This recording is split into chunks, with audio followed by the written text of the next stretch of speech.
Any given September, the stone industry meets in Verona, Italy for Marmomac, the world's largest trade event for the marble and stone supply chain. From quarries to processed products, technologies and machinery to tools and more, Marmomac 2024 is set to be another great success, with 1,507 exhibitors, 12 halls and 7 outdoor areas, 76,000 square meters of floor space, and 51,000 visitors, with 66% of those being international visitors from 54 countries. Visit www.marmomac.com to learn more about Marmomac. See you in Verona, Italy from September 24th to 27th, 2024.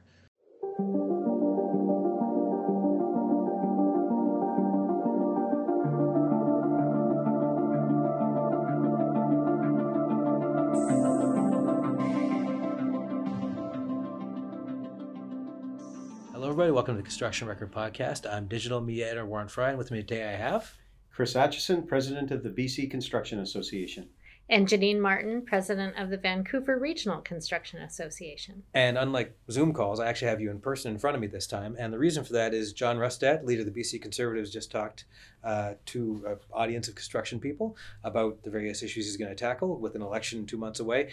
We got to address the elephant in the room. Mere hours ago, Eby and Falcon dropped out as BC United leader, and so now it's a two-person race, or a two-party race anyway. So I'd like your impressions, just generally speaking, about how that affects the construction industry.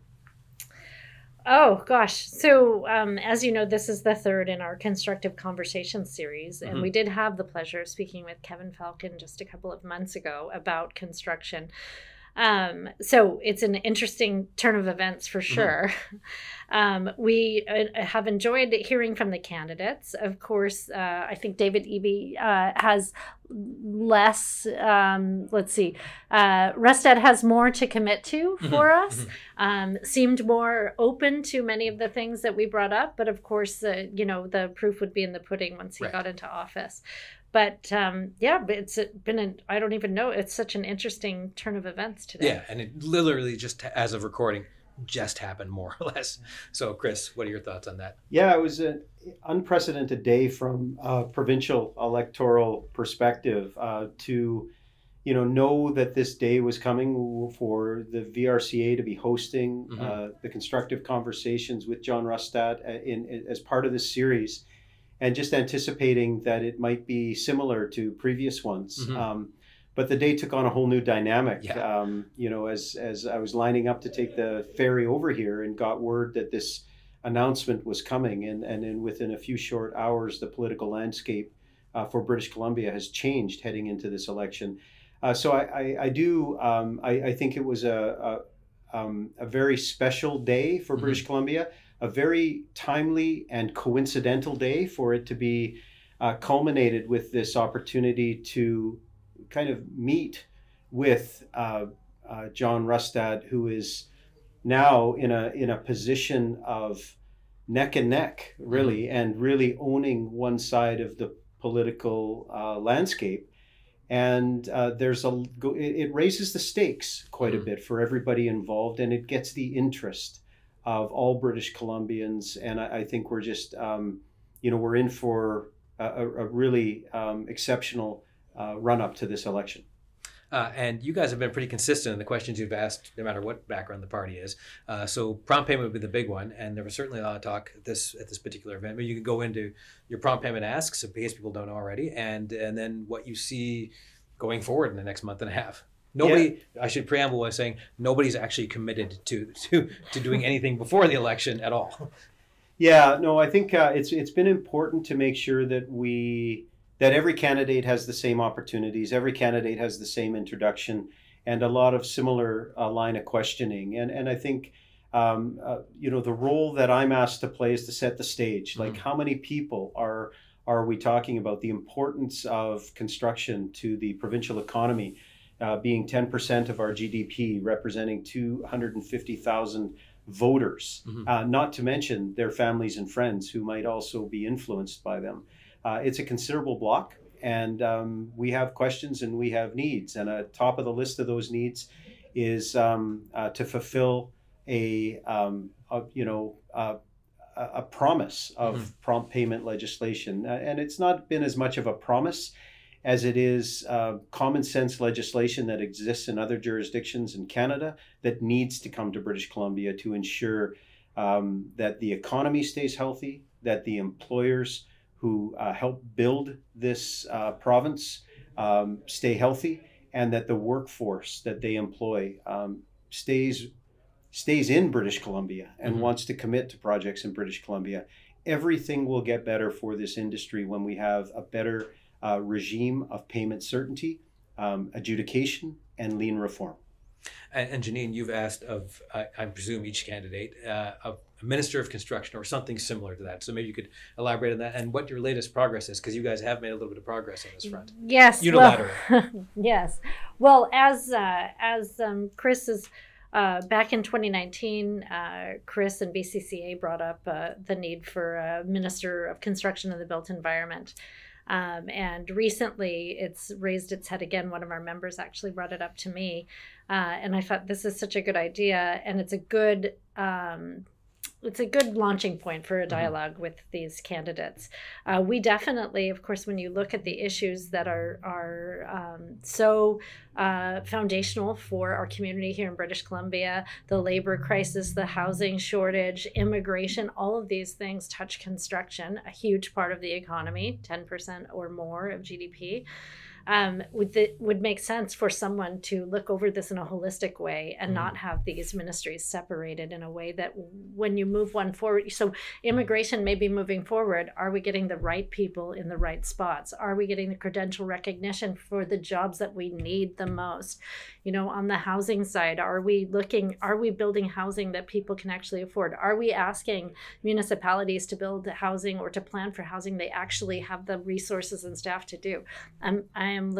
We feel that a Minister of Construction could look over all of that and give that a holistic push. And another thing that was raised in this and other ones is immigration or the labor shortage generally. You have a lot of experience. You probably do too. But Chris, I know I've talked to you extensively about immigration. One thing that was mentioned was like BC, at least with Rustad, was BC sort of taking over like Quebec has immigration. Leaving aside how difficult that might be to actually work out, is there validity in that from a construction point of view?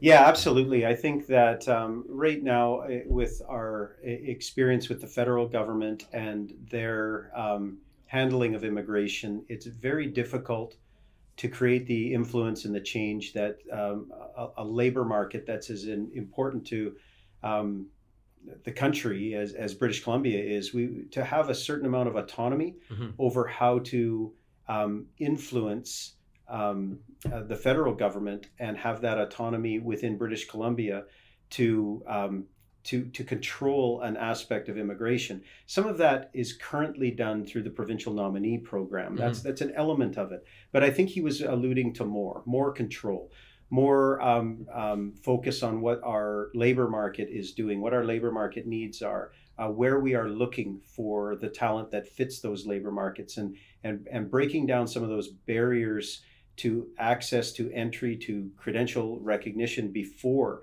they land is critical, because when they land, they're going to be worried about where their kids are going to school, where they are going to settle in British Columbia. And we can alleviate so much of that ahead of time by pointing them in the right direction for the jobs, by making sure that they have the right credential validation, so they're at least in a gateway to a similar occupation that they had in their home country.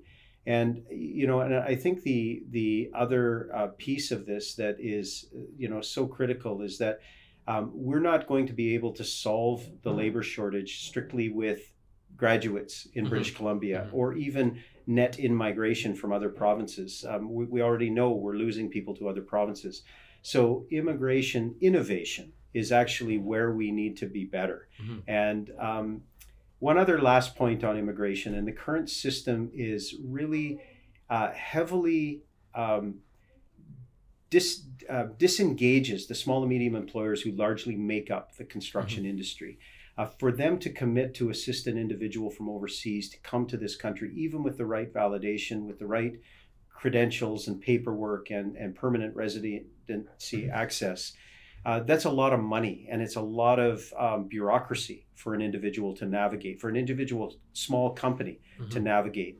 So there is, I hope, in terms of the province having seizing more autonomy of this, that they will work with associations like ours who can represent the small and medium-sized employers and say, listen, if you've got somebody who can come over with the credentials that the industry needs and values, don't put the onus on a small employer to hire them for a year. Mm-hmm. Give it to the industry, and we will make sure that those employers are vetted, make sure that they are safe and productive. And if the job doesn't last for a full year, then it's our responsibility to help make sure that new Canadian has every opportunity to succeed in our industry. That's where we can play that critical interface between what new Canadians need and what we represent without putting the onus on small business. Mm-hmm. Another thing that was mentioned, and for all three sessions, was affordability, especially in Vancouver, Jeannine, because this is a beacon for the country for how unaffordable everything is.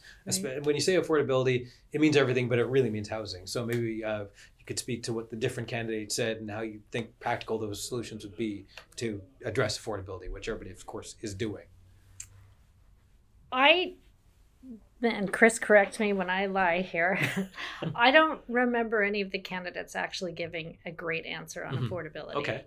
And I don't know what a great answer would be, right. but no one solved the affordability crisis in this dialogue. Yeah, I think the only thing that's were really mentioned is to look at ways like through the step code or other permitting, like ways that we can reduce the cost of construction that is imposed by maybe unnecessary bureaucracy or red tape or policy that will help bring the costs of building down, which then in essence could then be reflected out to the home buyer to the extent that can bear out over time to help really bring the prices down.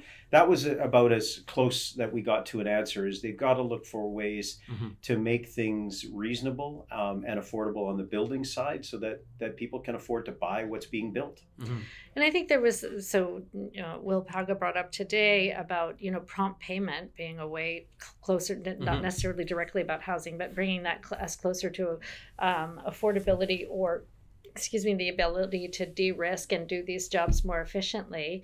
Certainly, streamlined permitting or some sort of pre-approval of permitted types of structures or things like that could streamline that takes out the bureaucracy that Chris is noting. But as we see, material costs are not going down, labor costs are not going to go down, so it is a real problem for sure. And both you guys engage with government, no matter who gets in October. What's the general game plan? Once whoever that party is gets in, what do you guys do? Well, I will say I'm certain our first press would be prompt payment. I've teed it up. Chris has led the team through with the Attorney General's office to get this cross-jurisdictional analysis ready. Like it is ready to be delivered that day. And I think we will be full court press on that. And we'll be very disappointed if whoever takes office doesn't push that forward right away. Yeah, we've given every party an opportunity to learn about the importance of prompt payment legislation and adjudication and Lean Act reform. It's all part and parcel of a healthier construction economy, which we know all of these parties are going to count on during the one that is fortunate enough to be elected. Part of their mandate is going to heavily involve the construction industry. So to be able for them to deliver early on something as fundamental to our ask, it's common sense legislation that exists. It's not new. And we've done a lot of the heavy lifting for government, for this current government, and that work will be there for the next government that's sworn in. And like Jeannine said, we'll be there to deliver it with industry stakeholders. And it's not just British Columbia. It's other parts of the country that are rooting for us to succeed in getting this across the start line. And there are other jurisdictions that are shaking their heads going, what's taken them so long? So we really think it's getting to that awkward phase where the next government that's formed in British Columbia really needs to take this on as a priority. Then, and then following that, we need to focus on the people. And that is the workforce that we need. We need to make sure that they stay protected, that everyone feels welcomed. There is a talk about the high opportunity occupations that exist in our industry, but we also want to make sure that it's not just people, pointing at those industries and saying, go and get those jobs. But from an industry perspective, we still need to change the culture of those this industry from a leadership perspective to make sure that we are welcoming and that we are a sticky industry, that people want to stay and work and commit to build, and productivity issues like they will for our lifetime. Figuring out some of these main tenets of productivity and construction are going to be absolutely critical. So we look forward to working with the next government to address all of these fundamental issues for construction. And I think worth saying that the British Columbia Construction Association leads the way with the regional construction associations behind them. But what we haven't done is hand our problems to government and ask them to fix them. We're participating wholeheartedly in all of these solutioning and implementing the solutions. So the membership, our membership, the construction companies, they're all hands on deck trying to participate in the bringing trades to schools, in the getting out to raise the profile of the industry, in creating an environment, an innovative place where people want to go. It's something our members are all on board with and not just sitting waiting to have a handout. Okay. Thanks for joining me today, Jeannine and Chris. Thank you, Warren. Thank you, Warren. Thanks for listening to the Construction Record Podcast. You can hear us on Apple Music, Amazon, and Spotify, as well as at theconstructionrecord.libsyn.com and on the Daily Commercial News and Journal of Commerce websites. Thanks again for listening.